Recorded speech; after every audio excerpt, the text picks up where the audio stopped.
नमस्कार दोस्तों, स्वागत है आप सभी का आपके अपने online platform back to book में। जहां पे आज के वीडियो में हम लोग जुलाई 2021 का जो इम्पोर्टेंट करंट अफेयर्स है उसका हम लोग पार्ट 1 लेके आए हुए हैं। इसके पहले हम लोग जनवरी से जून तक का सारा इंपॉर्टेंट वीडियो को अपलोड कर चुके हैं। यदि आप लोग उस वीडियो को नहीं देखे हैं तो आप जाके चैनल के प्लेलिस्ट से वीडियो को एक बार ज़रूर देखें। और यदि आप लोग वीडियो देखते हैं, आपको पसंद आता है तो आप वीडियो को लाइक शेयर करें। और अगर आप लोग चैनल पर नए हैं, अभी तक सब्सक्राइब नहीं किए हैं, प्लीज़ आप चैनल को सब्सक्राइब कर लें। तो चलिए स्टार्ट करते हैं आज का पहला क्वेश्चन। देखिए, पहला क्वेश्चन पूछा गया है कि ऑक्सफैम की रिपोर्ट के अनुसार हर मिनट भूख की वजह से पूरी दुनिया में कितने लोगों की मौत होती है। तो देखिए, Oxfam the hunger virus multiplies नामक एक रिपोर्ट पेश किया गया ऑक्सफैम द्वारा, जिसमें बताया गया है कि पूरी दुनिया में भूख की वजह से प्रति मिनट लगभग 11 लोगों की मौत हो जाती है। ठीक है, जो कि कोविड-19 से मरने वाले मौतों के आंकड़ा से अधिक है। यानी कोविड-19 के कारण प्रति मिनट पूरे विश्व में जो है लगभग 7 लोगों की मौत होती है, लेकिन भूख की वजह से जो है वो 11 लोगों की मौत हो रही है प्रति मिनट। ठीक है, और यह आंकड़ा जो है वो 2020 में बढ़ गया है। यानी पहले जो मौतों का आंकड़ा था उससे 2020 में जो है वो 6 गुना अधिक वृद्धि हुआ है। ठीक है, अब देखिए इसको जारी कौन किया, तो ऑक्सफैम।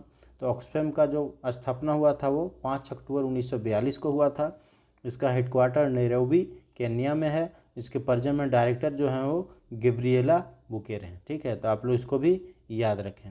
नेक्स्ट देखिए, नेक्स्ट पूछा गया है कि ITU यानी इंटरनेशनल टेलीकम्युनिकेशन यूनियन के वैश्विक साइबर सुरक्षा सूचकांक 2020 में कौन सा देश शीर्ष पे रहा है। ठीक है, यानी इंटरनेशनल टेलीकम्युनिकेशन यूनियन वैश्विक साइबर सुरक्षा सूचकांक 2020 में जो है वो अमेरिका शीर्ष पे रहा है। यानी इसका राइट आंसर हो गया ऑप्शन नंबर बी। ठीक है, और इसमें भारत का स्थान जो है वो 10वां है।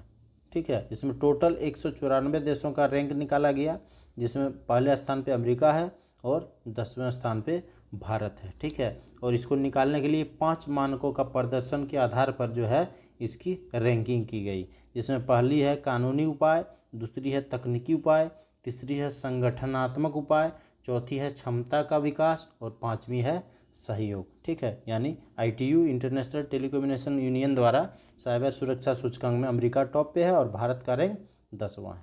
तो आप लोग को दोनों याद रखना है। अब देखिए, यहाँ पे ITU की बात थी तो इसका full form international telecommunication union हो गया।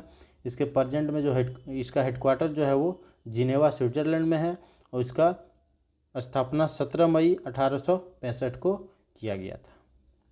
नेक्स्ट देखिए, नेक्स्ट पूछा गया है कि किस केंद्र शासित प्रदेश के उपराज्यपाल ने हौसला का नामक कार्यक्रम की शुरुआत किया है। तो हौसला नामक कार्यक्रम की शुरुआत जो है वो जम्मू कश्मीर द्वारा किया गया था। तो इसका राइट आंसर हो गया ऑप्शन नंबर डी। ठीक है, अब देखिए जम्मू कश्मीर की बात है तो प्रेजेंट में जम्मू कश्मीर के उपराज्यपाल हैं मनोज सिन्हा। ठीक है, और आप लोग को ये एक और क्वेश्चन याद रखना है कि अगर पूछा जाए कि जम्मू कश्मीर के प्रथम उपराज्यपाल कौन थे तो वो हैं GC मुर्मू। ठीक है, तो आप लोग को वो भी याद रखना है। नेक्स्ट देखिए, नेक्स्ट पूछा गया है कि ग्लोबल स्टार्टअप इकोसिस्टम इंडेक्स 2021 में कौन सा देश शीर्ष पे रहा है। तो ग्लोबल स्टार्टअप इकोसिस्टम इंडेक्स 2021 में जो है वो अमेरिका शीर्ष पे रहा है। यानी इसका राइट आंसर हो गया ऑप्शन नंबर सी। ठीक है, और अगर भारत की रैंक की बात की जाए तो वो होगा 20वां। ठीक है, यानी पहले स्थान पे अमेरिका है और 20वें स्थान पे भारत है। ठीक है, लेकिन अगर ग्लोबल स्टार्टअप इकोसिस्टम इंडेक्स 2021 में शहर के बारे में पूछा जाए, ये देश का था, और अगर शहर के बारे में पूछा जाए तो पहला हो जाएगा सैन फ्रांसिस्को, दूसरा हो जाएगा न्यूयॉर्क और भारत का जो पहला शहर है वो हो जाएगा बेंगलुरु। ठीक है, तो आप लोगों को वो भी याद रखना है। अगर भारत के तौर पे पूछा जाए तो बेंगलुरु फर्स्ट होगा और दूसरा न्यू दिल्ली, तीसरा मुंबई। ठीक है, और अगर वैश्विक तौर पे पूछा जाए तो पहला सैन फ्रांसिस्को होगा, 10 नंबर पे बेंगलुरु होगा, 14 नंबर पे न्यू दिल्ली होगा और मुंबई जो है वो 16वें नंबर पे होगा। तो आप लोगों को इसको भी याद रखना है। नेक्स्ट देखिए, नेक्स्ट में पूछा गया है कि जापान का फुकुओका ग्रैंड पुरस्कार किसे ने जीता है। तो जापान का फुकुओका ग्रैंड पुरस्कार जो है वो P साईनाथ द्वारा जीता गया है। यानी इसका राइट आंसर हो गया ऑप्शन नंबर ए। ठीक है, अब देखिए P साईनाथ को क्यों दिया गया। तो P साईनाथ एक प्रतिबद्ध पत्रकार हैं जो कि भारत में खेती करने वाले गरीब लोगों की आवाज़ उठाते हैं। उन्हीं के कारण इनको जापान का फुकुओका ग्रैंड पुरस्कार मिला है। अब देखिए ऑप्शन नंबर बी में था श्याम सुंदर, तो मैं इसके बारे में आप लोगों को पिछला वीडियो में डिटेल में बता चुका हूँ। इनको संयुक्त राष्ट्र का लैंड फॉर लाइफ अवार्ड 2021 से सम्मानित किया जा चुका है। और RK सभरवाल जो हैं, इनको मंगोलिया का सर्वोच्च नागरिक सम्मान दिया गया है। देखिए ये हैं P साईनाथ। नेक्स्ट देखिए, नेक्स्ट में पूछा गया है कि किस कवि ने कुवेम्पू राष्ट्रीय पुरस्कार जीता है। तो कुवेम्पू राष्ट्रीय पुरस्कार जो है वो डॉक्टर राजेंद्र किशोर पांडा द्वारा जीता गया है। तो इसका राइट आंसर हो गया ऑप्शन नंबर बी।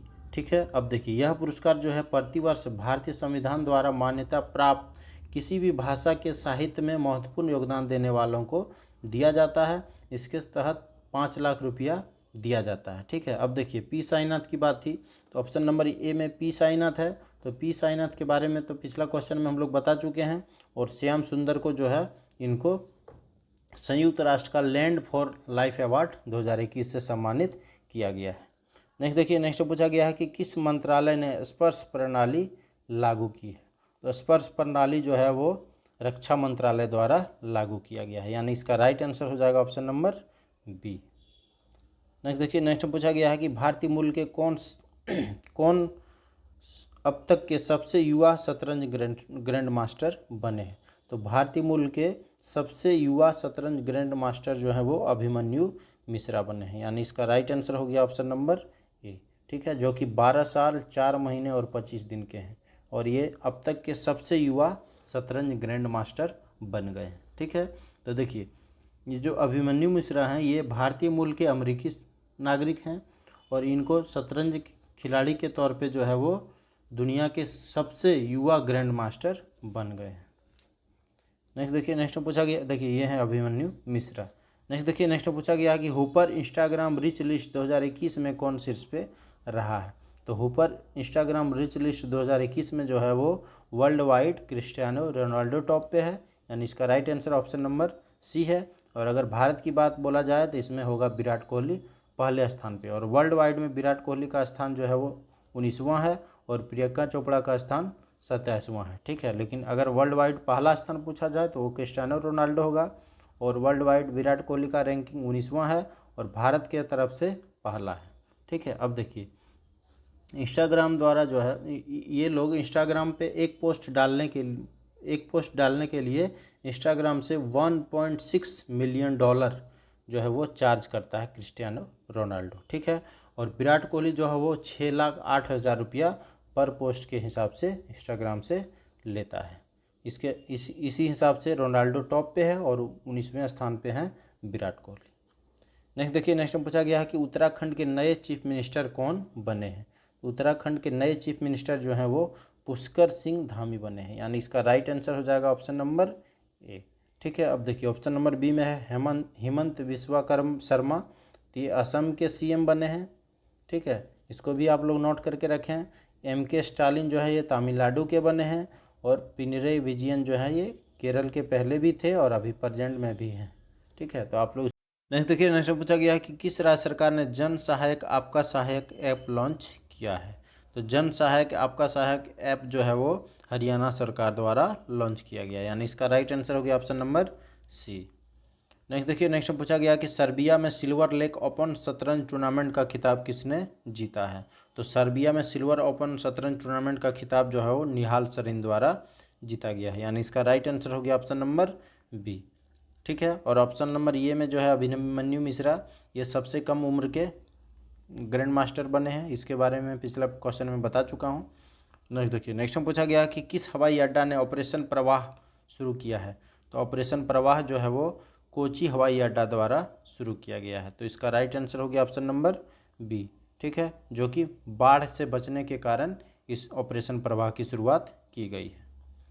नेक्स्ट देखिए, नेक्स्ट पूछा गया है कि टोक्यो ओलंपिक के उद्घाटन समारोह में मनप्रीत सिंह जो कि हॉकी इंडिया मेल टीम के कैप्टन हैं सिंह के साथ किस भारतीय ध्वजावाहक को बनाया गया है। ठीक है, तो मनप्रीत सिंह के साथ जो है वो MC मेरी कॉम को टोक्यो ओलंपिक में भारतीय ध्वजावाहक के रूप में बनाया गया है। ठीक है, जिसमें मनप्रीत सिंह रहेंगे और MC मेरी कॉम रहेंगे, और इसकी शुरुआत जो है वो 23 जुलाई को होगी, और इसमें ये दोनों भारतीय ध्वजावाहक रहेंगे, और इसका समापन जो है वो 8 अगस्त को होगा, जिसमें भारतीय ध्वजावाहक रहेंगे बजरंग पूनिया। ठीक है, यानी उद्घाटन में मनप्रीत सिंह और MC मेरी कॉम रहेंगे और समापन में बजरंग पूनिया रहेंगे। तो आप लोग को तीनों याद रखना है।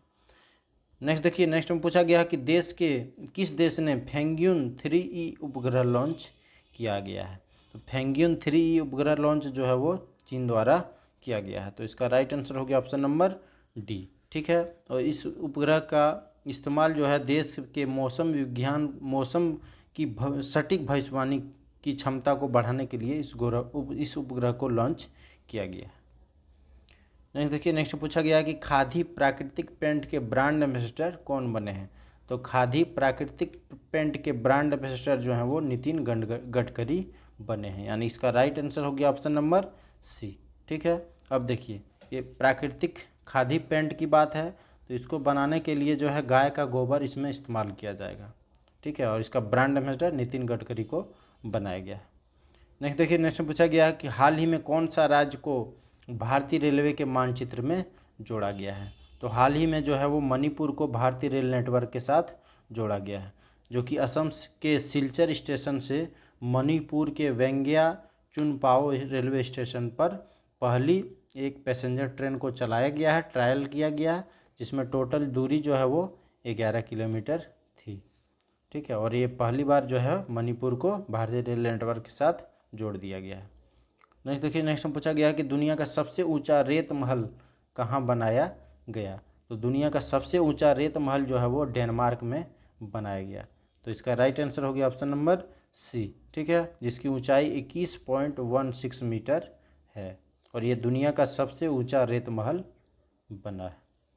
नेक्स्ट देखिए, नेक्स्ट पूछा गया है कि 2021 का एयरलाइन ऑफ द ईयर पुरस्कार किसे मिला है। तो 2021 का एयरलाइन ऑफ द ईयर पुरस्कार जो है वो कोरियन एयरलाइन को मिला है। तो इसका राइट आंसर हो गया ऑप्शन नंबर सी। ठीक है, और इसको एयर ट्रांसपोर्ट वर्ल्ड द्वारा एयरलाइन ऑफ द ईयर पुरस्कार दिया जाता है, जिसकी स्थापना 1974 को हुई थी। नेक्स्ट देखिए, नेक्स्ट पूछा गया है कि किस राज्य में सॉल्ट कार्यक्रम शुरू किया गया है।